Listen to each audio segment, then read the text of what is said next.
Hoje o Sobre Política fala sobre a unidade oficial de troca que é emitida e regulada pelo governo para facilitar as transações econômicas. Pareceu bem complicado, né? Mas é mais simples do que parece, gente. Nós estamos falando sobre o dinheiro. Vamos mostrar como essa relação com a moeda faz parte do nosso dia a dia.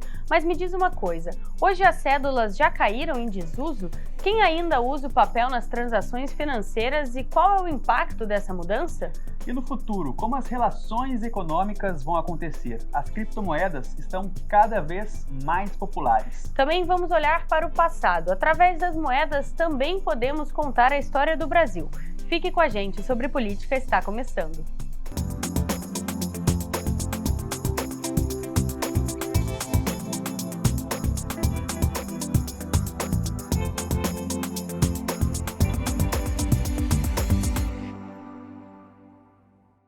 Oi, gente, tudo bom? Olha só, por milhares de anos, o dinheiro tem servido como meio de pagamento e acúmulo de riquezas, mas também como uma unidade de conta, ou seja, um sistema que nos permite fixar preços e registrar dívidas.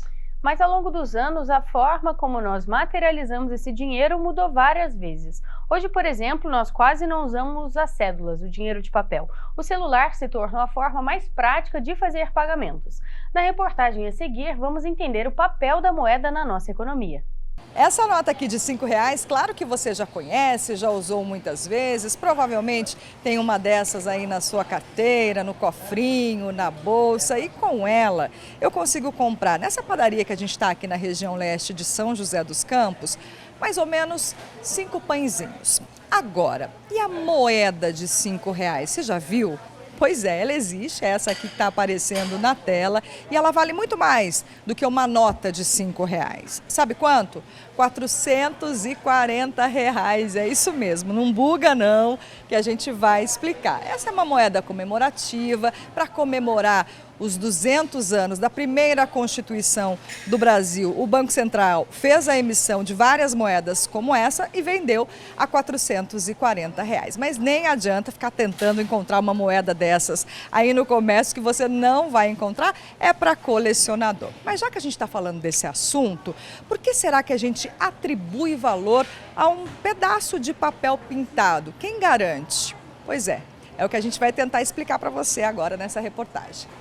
A moeda de um país é a representação do Estado. Ela é chamada de fiduciária. Significa que o peso dela é baseado na confiança na administração pública. O peso que uma moeda tem na economia é um peso de uma abstração incrível, porque confiança é algo subjetivo, não é nada objetivo.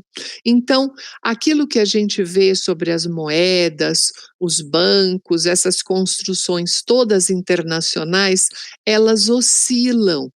Por isso que um boato pode vir até a quebrar, digamos assim, uma instituição financeira, porque uma moeda, ela é uma construção e por si só ela é uma metáfora. Antes disso, os países só emitiam papel moeda se tivessem o valor correspondente em ouro. Mas após a Segunda Guerra Mundial, as economias estavam quebradas e um acordo feito entre 44 nações, em 1944, estabeleceu que os países deveriam manter a taxa de câmbio de suas moedas congelada ao dólar americano, já que os Estados Unidos eram os únicos com reservas em ouro. Esse lastro no metal já não existe mais. Mesmo assim, o dólar continua forte. E essa é uma das razões para o dólar valer mais que o real, por exemplo. O Brasil tem, nas reservas internacionais, na conta do Banco Central, nós temos 352 bilhões de dólares em reservas internacionais. 80% desse valor são em dólares. Então, o mundo inteiro continua fazendo reservas em dólares. Enquanto isso se permanecer, o dólar tem esse peso. Voltando para a sua pergunta, quantas pessoas no mundo, fora do Brasil, querem ter reais guardados? Então, é isso que vai dar, grande parte, essa diferença de valor e do peso dessas duas moedas. No início do Plano Real, em 1994, R$ 1 chegou a valer $1, resultado de uma política monetária adotada na época para controlar a hiperinflação. A medida foi necessária para o sucesso da moeda, mas com o passar dos anos, a inflação voltou e é a responsável por reduzir o poder de compra da população. É por isso que hoje os mesmos R$ 5 compram menos coisas que 10 anos atrás. Os preços podem subir, porque eu tenho muitas pessoas querendo comprar os itens e o país não consegue produzir e às vezes nem importar, que é a inflação de demanda, ou eu posso ter algum choque de preços. O câmbio subiu, o combustível, um choque climático, e então eu posso ter um problema nos produtos, às vezes nos hortifrutis, ou um problema nos alimentos, isso também dá um problema. O problema da inércia são os índices que do passado acabam corrigindo. A gente não coloca nos contratos que todo ano a gente corrige por um índice? Isso daí acaba também empurrando um pouco a inflação. A economista esclarece que uma moeda mais forte que devolva poder de compra aos brasileiros exige medidas como o controle da oferta de moeda e da taxa de juros, uma política fiscal com redução de impostos e gastos públicos e, principalmente, controle da inflação. Se a gente não tiver um controle inflacionário, a gente não consegue ter estabilidade de preços. Então, a política de estabilidade de preços é muito importante. Repare, por exemplo, agora que nós estamos com uma queda do IPCA, isso melhora a programação de todo o setor produtivo. O índice do IPCA projetado para o final do ano está em declínio. Isso daí faz com que o Banco Central também consiga diminuir a própria taxa de juros. Isso é muito importante para o setor produtivo, isso estimula o crédito. Então, todas essas várias políticas juntas, junto também com o fortalecimento do salário mínimo, porque é muito importante que a gente crie uma demanda interna no país, porque sem consumidores a gente não consegue fazer absolutamente nada. Então, o fortalecimento de uma política de rendas é fundamental para que a gente consiga fechar esse ciclo. O vereador Fernando Petit, da Comissão de Economia e Finanças da Câmara Municipal, acrescenta que uma moeda forte também depende de políticas públicas em todas as esferas. A moeda forte faz com que o mercado gire mais a parte financeira, né? Isso também é um resultado para o Estado e você começa a enxergar um Estado mais forte, né? Um país mais forte, seguindo o exemplo da sua cidade, né? São José dos Campos. Também, voltando em políticas públicas, a gente sempre lutou muito por isso também, fazer com que a prefeitura, né, o Poder Executivo, possa apresentar incentivos para os novos empresários vindo para São José dos Campos, né? A gente está com uma cidade equilibrada economicamente, mas o empresário também enxerga uma possibilidade de ser facilitado a entrada no município, senão ele acaba indo para os municípios, né, vizinhos, o que também é importante para o crescimento da região, mas é mais importante você também trabalhar incentivo fiscal, né, uma capacitação do munícipe que às vezes perdeu o emprego, não consegue voltar para o mercado de trabalho, até porque a gente enxerga que o currículo dele não está adequado. Então, tudo isso aí é uma corrente para que São José dos Campos possa ser uma cidade cada vez mais forte falando em economia.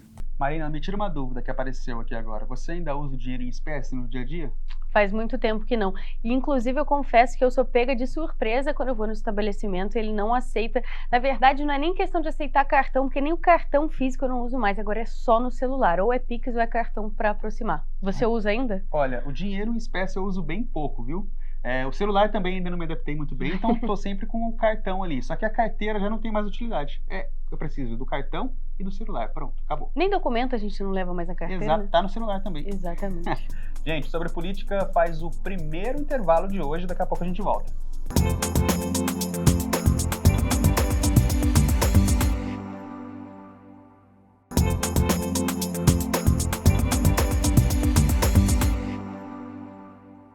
De volta com o Sobre Política.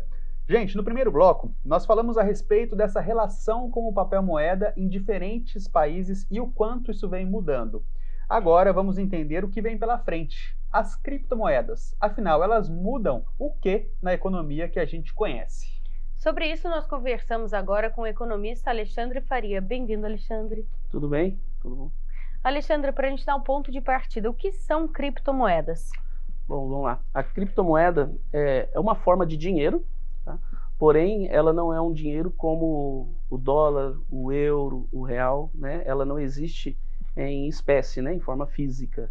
Então, se trata de uma moeda digital. Isso aí é a criptomoeda, dinheiro digital. E Alexandre, por exemplo, antigamente a moeda tinha o lastro no ouro ali, né? Hoje em dia a gente tem uma relação com a fé pública, com a confiança do povo de forma geral na moeda, mas a criptomoeda, ela é baseada no quê? Dá pra gente entender? Então, existe, né, uma confiança, né, das pessoas na criptomoeda, até porque existe, por trás da criptomoeda, existe um sistema de segurança, uma tecnologia, né, que se chama blockchain. Uhum. E a criptomoeda, o nome criptomoeda, cripto, ela vem de criptografia, né? Então é um processo de criptografia, mais uns estudos, mais uns cálculos matemáticos, tudo envolvido para determinar essa segurança da criptomoeda, né? Para que você compre com garantia, não tenha nenhuma surpresa. Quando a gente está falando do real, por exemplo, a gente tem o dinheiro palpável, ali a gente tem nota, a gente tem moeda, a gente tem lá o dinheiro no banco. Como funciona isso para a criptomoeda? Então, a criptomoeda, como que ela funciona? Basta você baixar um aplicativo, né? Você vai ter acesso a compras de criptomoeda e também você consegue transformar ela depois em reais. Num banco digital você consegue transformar em reais. E aí você vai conseguir fazer o que você quiser com o seu dinheiro. Cada criptomoeda tem o seu aplicativo? Como é que funciona isso? Então, não, existe um aplicativo, né? Existe um aplicativo que você pode baixar e tá fazendo essas eventuais aí compras de criptomoedas. E, por exemplo, de que forma essa popularização das criptomoedas pode afetar, por exemplo, a economia de um país, do estado, na medida em que ela se torna mais popular, né? A gente tem como o exemplo a mais popular delas, o Bitcoin. Na medida em que ela se torna mais popular, isso pode se tornar uma preocupação de alguma forma? Que impacto ela tem nessa relação econômica do país? Boa pergunta. É assim, a criptomoeda, né, ela surgiu em 2008 com o Bitcoin, né? O Bitcoin ele veio em 2008.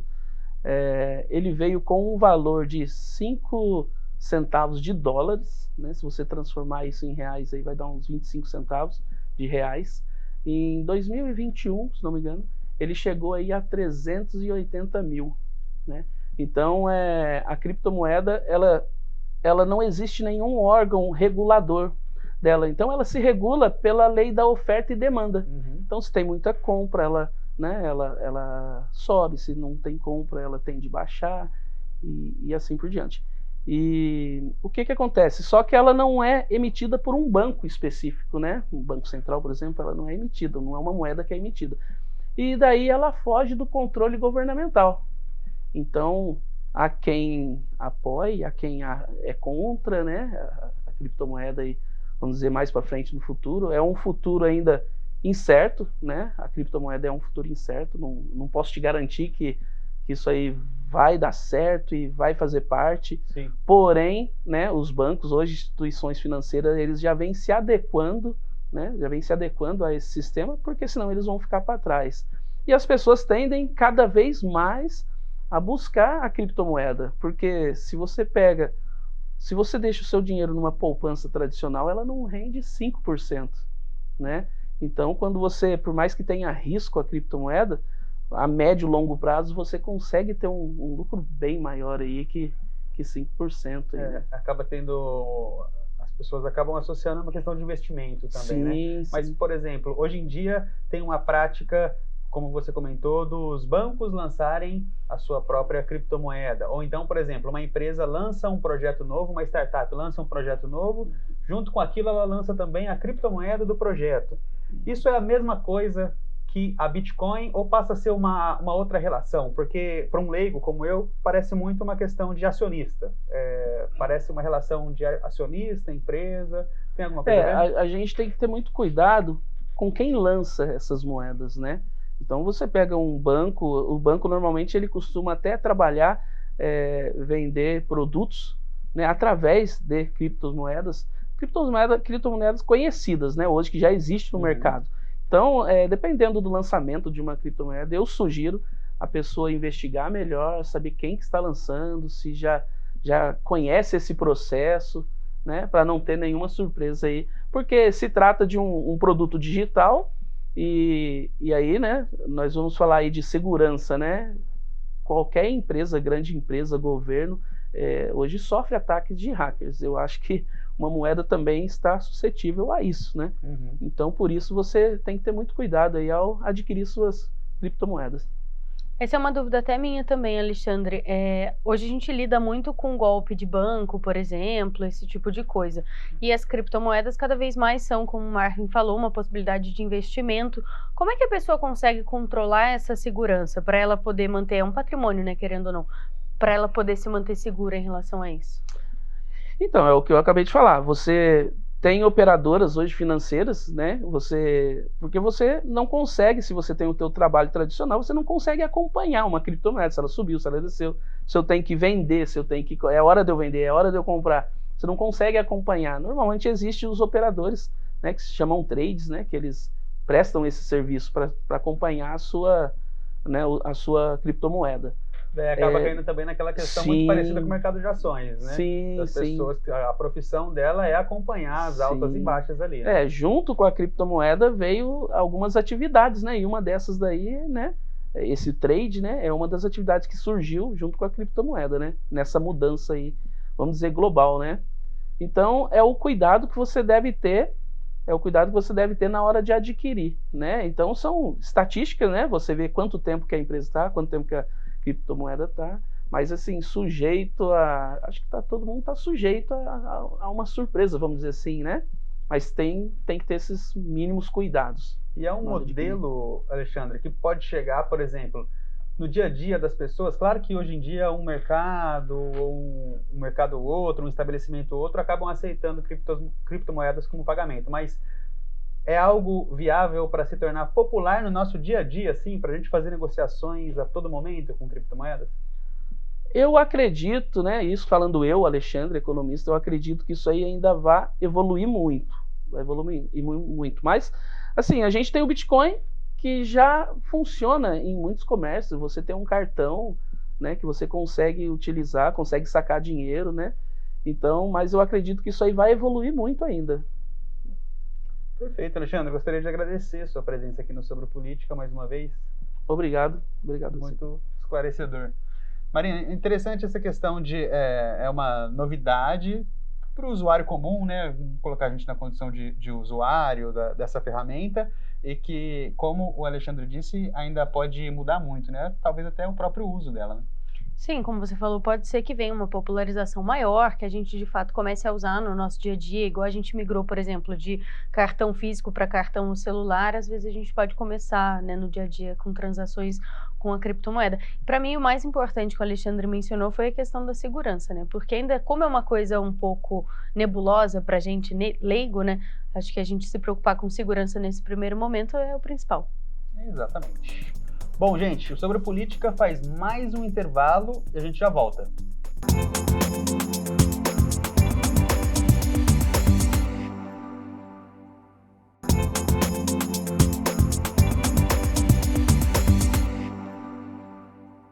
Voltamos para o último bloco do Sobre Política, hoje falando sobre dinheiro. Mas antes da gente retomar essa conversa, eu pergunto, você sabe o que é uma emenda? Bom, essa é a palavra dessa semana do nosso dicionário legislativo e a gente te explica agora.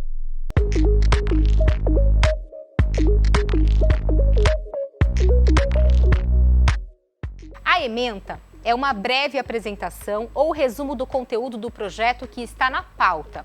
Ela deve ser feita de forma clara e concisa e, por meio dela, se tem conhecimento imediato da proposta a ser apreciada.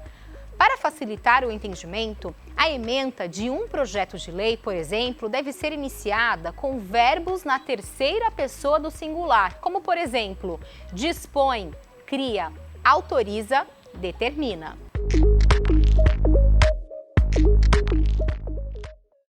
Cruzeiro, cruzado, cruzeiro real, cruzado novo. Essas são algumas das moedas que o Brasil já teve antes de chegar a que a gente usa hoje, o real.